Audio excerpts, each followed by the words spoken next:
Well, hello and welcome to another episode of Kuma's Kitchen. And tonight, well, what have we got cooking in the kitchen tonight? Okay, this is a little bit of I'd say a bit of a homage to my Swiss background and my Japanese life. Here we eat a lot of fried rice, and in Switzerland we eat a lot of cheese and things like Bratwurst. So what I've made here is a Bratwurst and cheese fried rice. And it is smelling absolutely heavenly. Let's have a bite.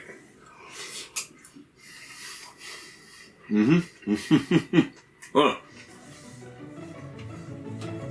Switzerland and Japan go together quite nicely. Alright, so let's go in the kitchen and make this right now.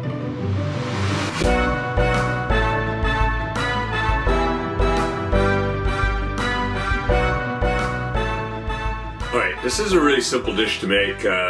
Just a number of ingredients here. It's going to go together real quick. So let's look at the ingredients. What we've got across the front here, I've got a 1/4 cup of butter. I've got 1 teaspoon of pepper, 1 teaspoon of salt. I've got 3 cloves of garlic thinly sliced, 1 green onion chopped up or sliced across. Over here, 1 onion chopped. Then here I've got 2 different cheeses. I've got Gruyere and I've got Emmental, both Swiss cheeses. The Gruyere just has more stronger flavor, and the Emmental is going to give a nice meltiness. So what we've got here is 4 ounces or 110 grams of Gruyere and 4 ounces or 110 grams of Emmental. Then across the back, well, this is the Bratwurst. I use the Johnson Bratwurst. I can get those here, and they come 6 to a pack. So I've taken 6 Bratwurst, cut them lengthways into quarters, and then chopped them up. So you get little pieces like this. And then over here I've got 4 cups of cooked rice. Of course, I'm using my usual sticky Japanese rice. Other rice is actually even better, but any rice will do. Now, I've got my big cast iron pot here. Just something, I want something a little deep because we're going to be mixing around in there. Just get that heated up. Going to take it up to medium heat. Right, now it's coming up in heat. Gonna get the butter in there. Skate that butter around, get it melting. Alright, when that butter's melted, in goes the onions and the salt and the pepper.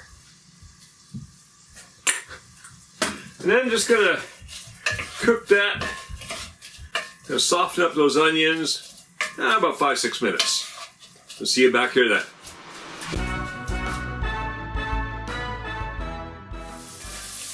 So those onions have been cooking away nicely. In goes the Bratwurst. What I want to do here is I'll just brown that up a little bit, get it going. So about 6 to 8 minutes, and then more ingredients are going in. All right. See you back here in about 6 to 8 minutes. Just give this the occasional stir around like this, and we're good to go.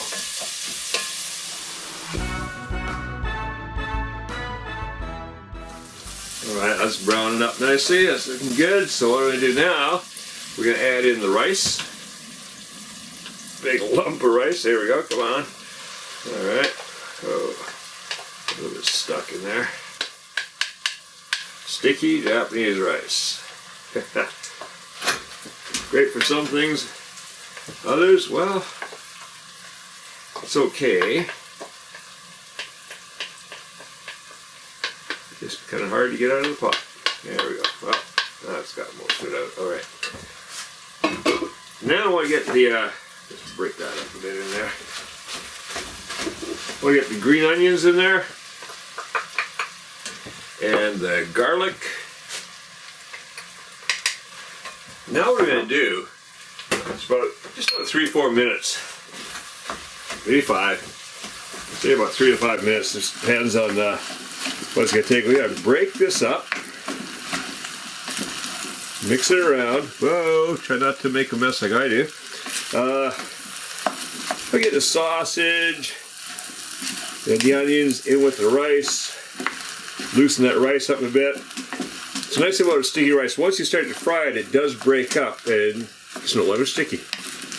So, and so one of the things I've noticed when I'm taking people to restaurants here is they think that you have to eat everything with chopsticks. No, we don't. In Japan, we eat our rice with chopsticks because, well, it's sticky rice. It's really easy to eat with chopsticks. However, when you eat fried rice, because it breaks apart, because you know, whether you're using butter or oil or whatever in there, then we eat with a spoon.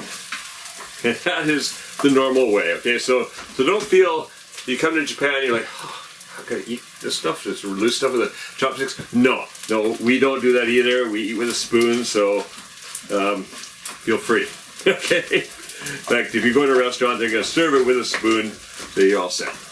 All right, so a couple of minutes, just get this all mixed up, then we'll be right back. We'll add in the cheese.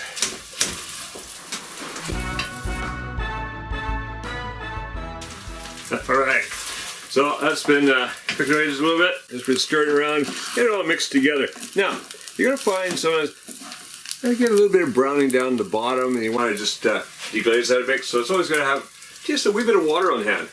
I think you could use a chicken broth too or something like that, but I just a touch of water just to break that loose. Deglaze the bottom a bit. Go around doing that just before we add the cheese. Yeah, the cheese is going to burn on there a bit too, but that's okay. Alright, so seems just this one side of the pan here has gotten that a little bit, so away we go.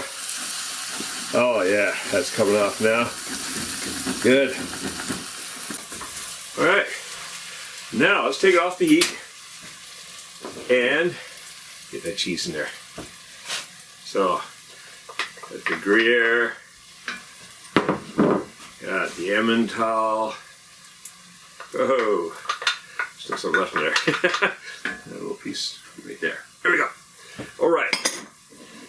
And now, mix that in quickly. The heat, the latent heat in that rice and all, that's definitely gonna melt that cheese. That's gonna be delicious. Just chop it in there a bit.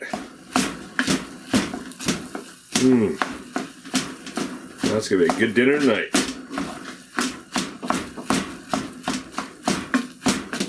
There we go. Cheese is starting to melt. Yes.